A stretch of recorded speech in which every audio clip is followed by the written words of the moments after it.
girl, you are so pretty, pretty, pretty, pretty. Baby girl, you are so pretty, pretty, pretty, pretty. Females made you just to trick me, trick me, trick me, trick me. 'Cause baby girl, you are so easily pretty.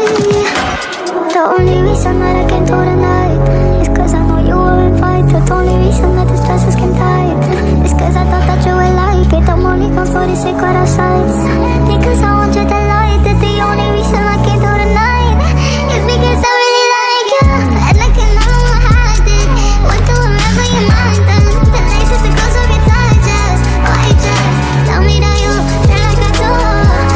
Hi, this is Jessica Javens Talk. Welcome. This is a podcast that will help you transform your life inside out into a life you truly love. Welcome to season 1. Today we have a guest that I admire very much that's going to be helping us understand a little bit more about leadership. Please welcome Will Lukang. Hi, Will. Hi, Jessica. Thank you for having me today. My name is Lukang, and we're going to be talking about leadership. Yes, thank you so much for coming to the podcast today. I really appreciate being with you here again. We've worked before. He has a lot to share, and I know you guys cannot miss this episode until the end. Well, can you tell us just a little bit about you before we get started? Sure.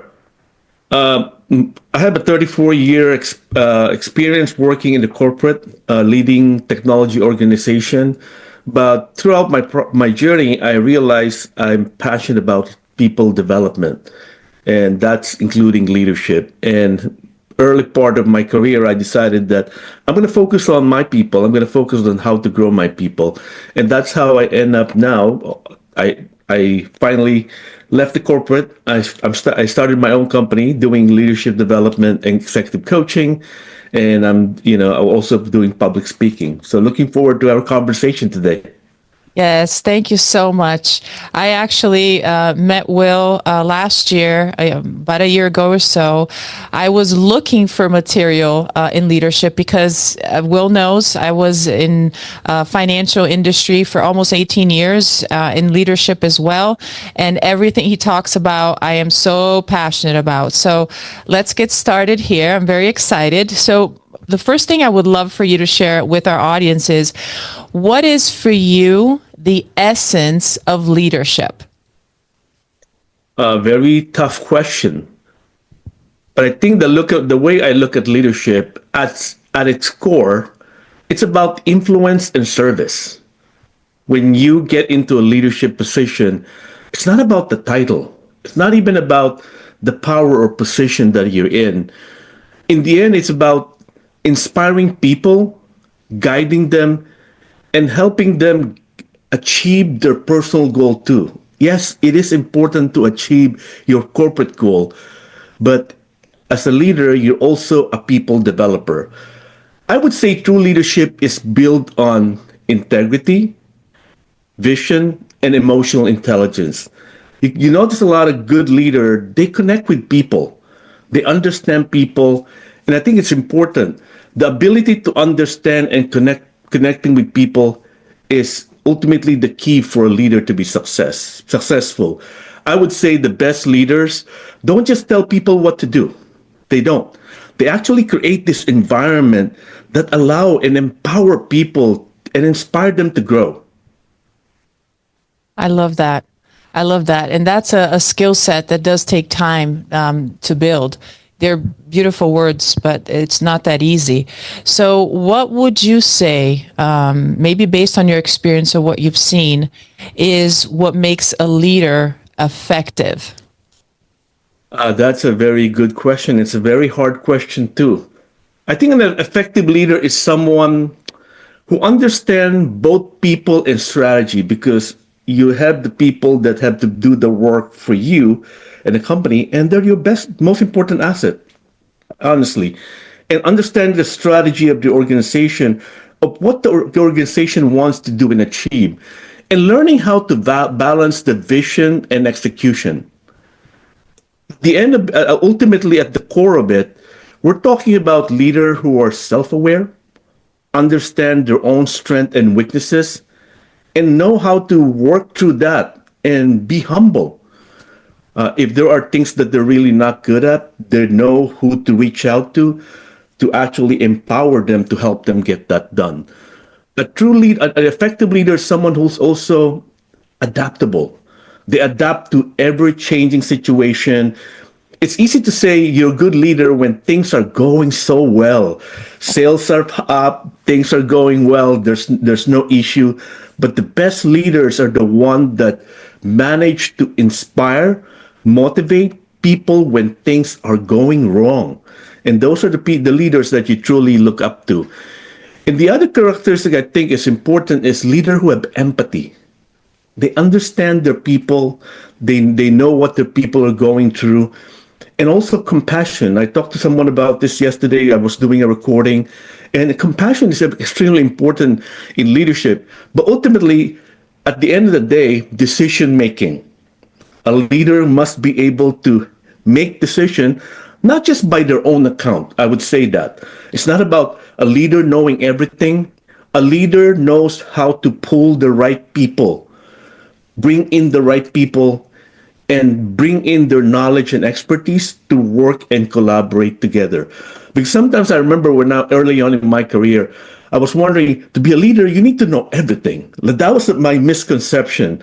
And I was like, it's really hard to be a leader because when someone asks you a question, you need to know the answer. But as I go through the journey, I realized it's impossible to know everything.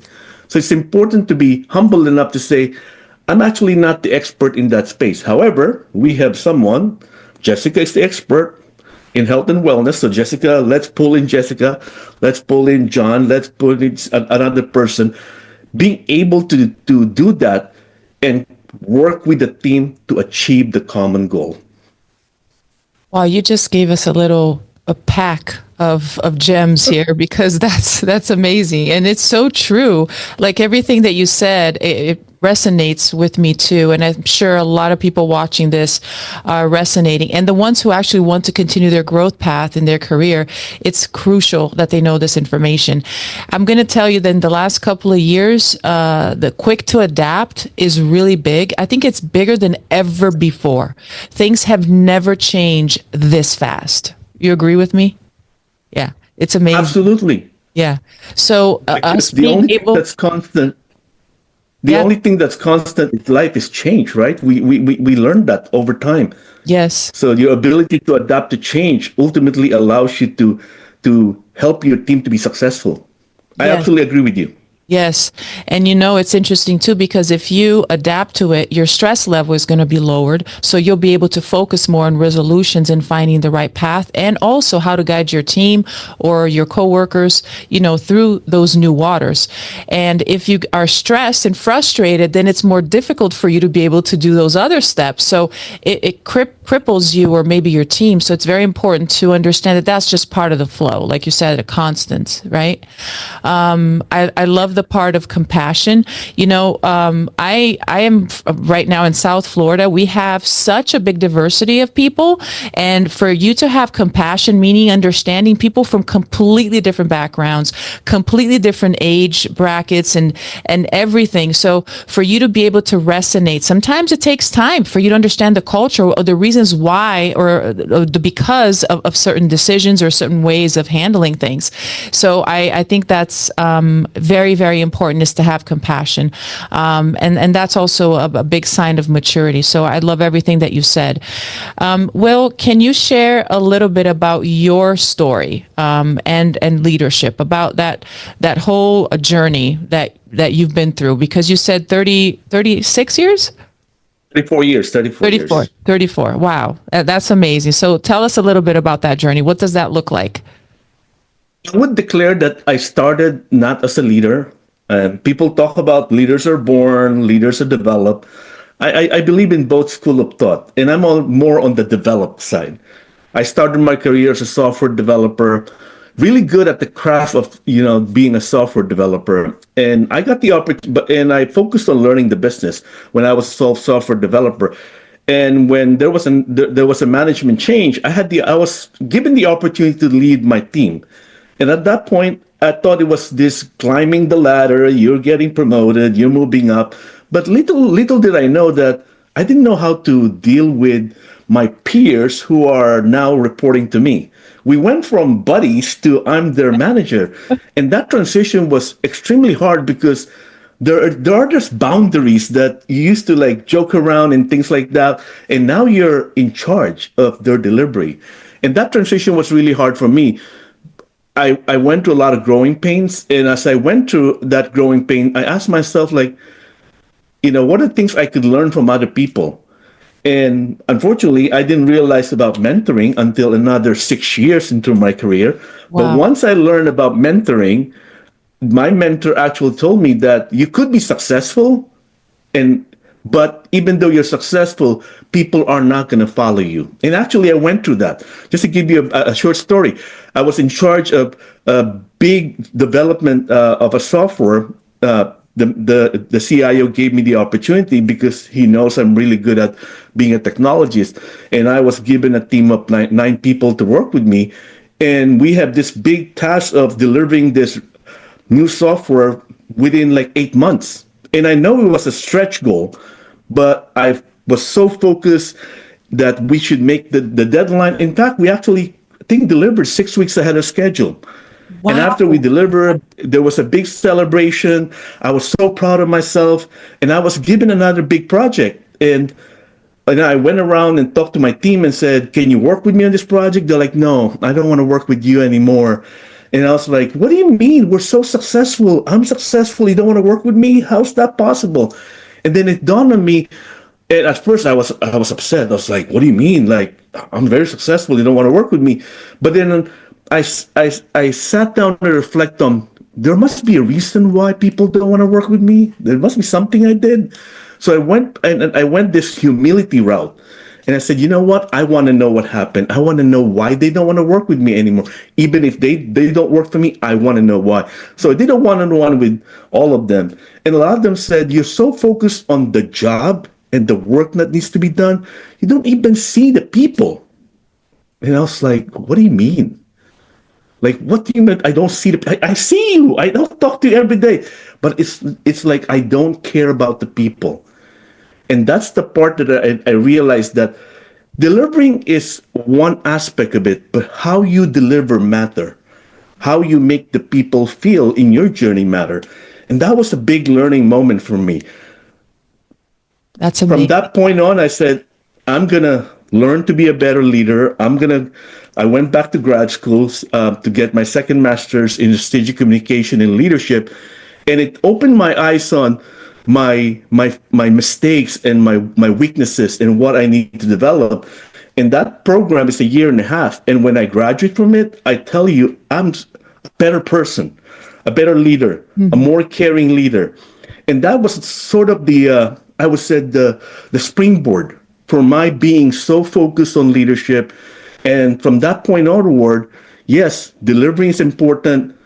Do I want to climb the management ladder? Not so much my concern anymore, but focusing on people development become the core of what I want to do. Wow, that's beautiful. For us to learn that way, it's a great opportunity, and it's funny because the way you were describing certain things, I resonated with that too, because like I am a very high achiever, so my tendency in the corporate world is to get the job done. When I get at home, is to make sure the house is clean and the dinner is done. Then I'll give attention to the people. You know what I'm saying? So Yeah. I have that inclination too, and it was years of experience and good feedback that gives you that opportunity. If you take that and you do something with it, then you can do extraordinary things. I love that. So, Will, can you share a story about how you help currently leaders to grow? There's two ways I actually do it. One is through coaching, right? I think I work with them as a coach to help them reflect on the things that they're working on and enable them to think through the situation that they're in and challenge them with powerful questions. So that's one way. Another way is through mentoring. There are people that are more junior in the leadership route, and sometimes they don't see their talent. They just don't know that they have that talent.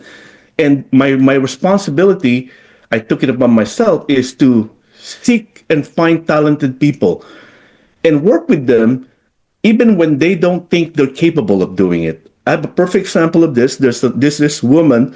I was asked to take over a department, and when I took over the department, there were 9 people reporting to the manager.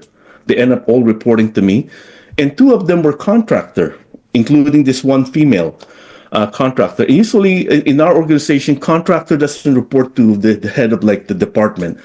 But when I took over, the manager said, "Yeah, they're just with me for 2 months. I just took over the role, but I found another role and I'm moving on." So it's up to you what you want to do. And I decided not to change anything. I decided to go in with an open mind and listen and understand. And as I work with her, I realized not only she's a quick learner, right? She also has a good relationship with everyone. Everyone likes to work with her. And therefore, what I did is she's very good in a particular area of the business. And I said to her after 6 months, I said, "I want to move you to another area of the business." She's like, "I don't want to do that. Like, I don't know that area." I said, she's like, "I'm good in this area. I've been doing it for 11 years. I could do it in my sleep." I said, "But that is not going to help you grow. Right. If you want to get promoted someday, right? I'm converting you to be an employee. If you want to get promoted, you need to know this other space. There are 4 or 5 area in which our business makes money. And if you only know one area, you might not be able to move up because you're going to take on more responsibility." At first, she was very hesitant, and I had to have numerous discussions with her. I said, "I see your talent, and you might not see in yourself, but I want you to first trust me. Trust me, give it a try. Let's do a 6 months trial, but I'll be supporting you every single step of the way." And she did. She said, "Okay, if you believe that I could do it." She took over that other area. At first, what a bit rocky because she's just getting her knowledge and understanding of the area, building the rapport. But 4 months later, the area, all the business partner was like, "She's the best. Wow. Why did you not think of this change long time ago?" I said, "I couldn't possibly think of the change long time ago because I was here in this role for 5 months, and she's only in her role for like 4 months, right?" But it ended up being one of the success story. For that year, we have a promotion cycle, and I'm an executive director. I put her name up for promotion, and she got promoted. And to What a me, that to me beautiful is story. the success story that I could tell people because I believe in her even before she believed in herself. In fact, she said that, I didn't see myself in that light, but for some reason, you were able to see that. And to me, that's another aspect of me across my organization, no matter what level it is, I would everyone, especially if you're talented and you want to move up, I really do one-on-one with them. That's so beautiful. One of the things that I talk to my clients about is about borrowing somebody else's belief. Because Yeah. sometimes we are not at that point capable yet in believing in ourselves. And I can tell you, I had several people in my life looking back in different moments that believed in me before I believed in me. And it's amazing when you actually allow them to help you and to show you, like you did, that person their life just advances so much. It's an incredible thing. And you cannot do that if you don't have the right support system.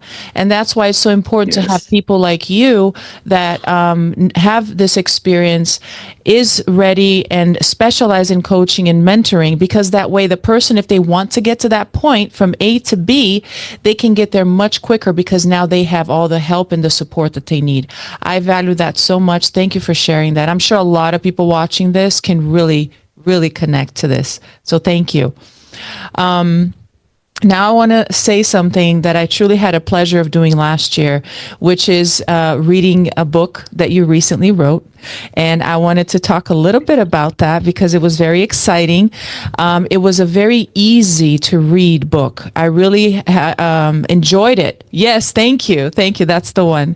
That's the one. And I've read so many books about leadership, and this was a completely different experience. So let's dive into that for a little bit. The name of the book is Seeds of Leadership. Can you give us an overview of that book, please?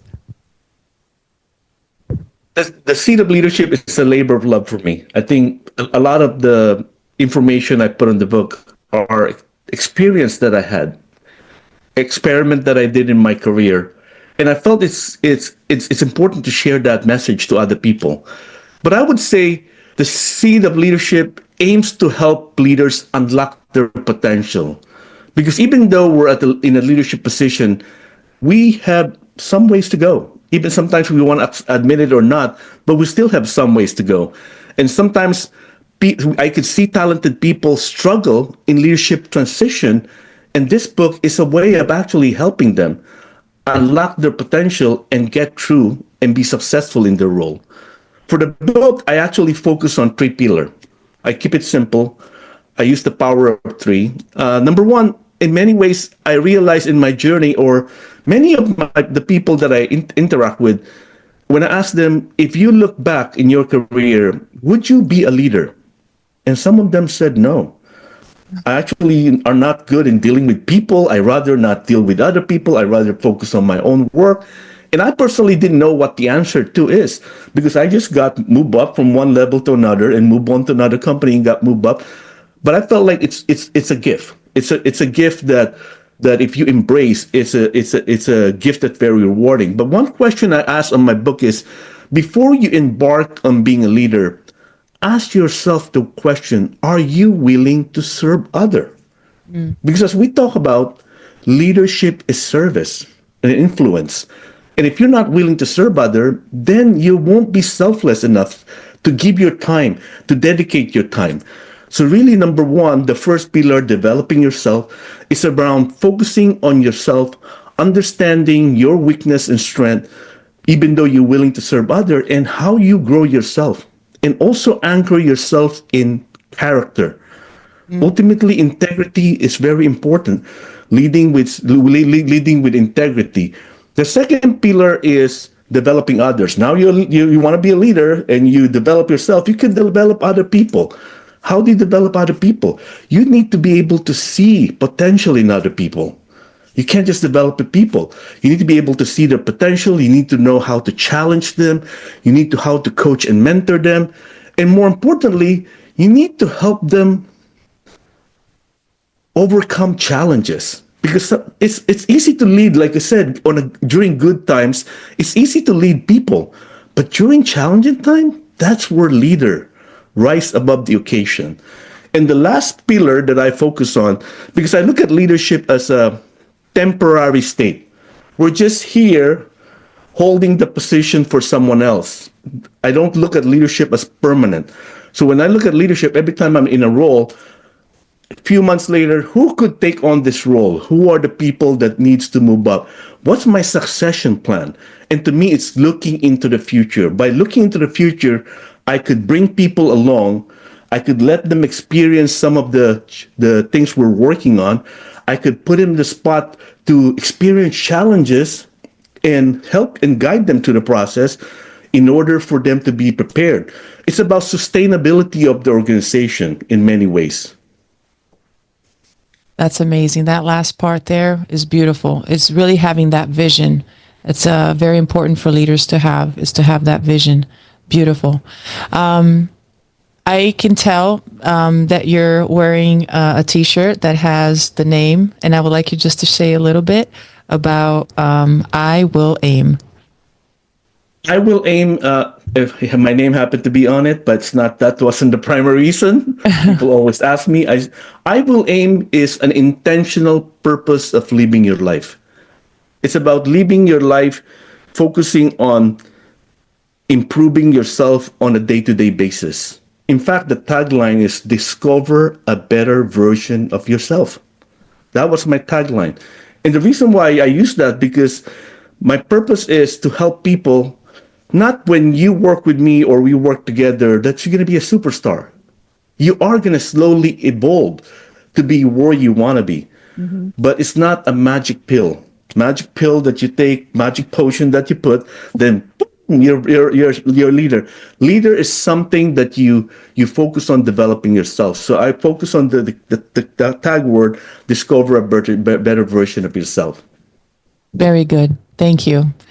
And for the people who have been watching us up until this point, if you had to leave them with one message, because this episode is really packed with information that is very, very, very valuable. But if you had to leave them with one thing as they hang up, what would you leave them with?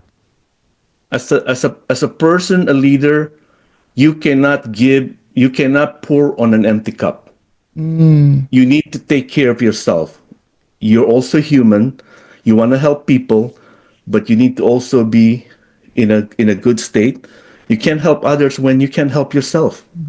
If you're tired, worn out, you're not 100%. You can't be there for your people. So make sure your cup is full or it's half full before you even pour on it. Very good. Excellent. Very wise. Thank you for sharing that. Now, Will, a lot of people want to be able to know how they can get your book, how they can contact you, how they can reach you, how they can follow you. So can you share that with us, please? The best way to reach out to me is LinkedIn. I'm the only Will Lukang on LinkedIn. My book on Amazon, you could purchase it on Amazon. If you want a signed copy, I'll drop a link. I'll share it with you. I'm also giving people the option of signed copy. Yes, LinkedIn's the best way to reach out to me. Perfect. And thank you for giving me the opportunity to be a guest on your show. Absolutely. Absolutely. It's a pleasure to have you here. And if you're watching this episode, please make sure that you click on the like button, that you follow me, and that you subscribe. Okay. This is another episode of Jessica Javens Talk. And we are actually here by Forever Living, who is the best aloe vera juice in the world, who helped transform my wellness, and also produced by I Am Beast Network. So we see you on the next episode. And this is Jessica Javens Talk, and I am Jessica Javens. Baby girl, you are so pretty, pretty, pretty, pretty. Baby girl, you are so pretty, pretty, pretty, pretty.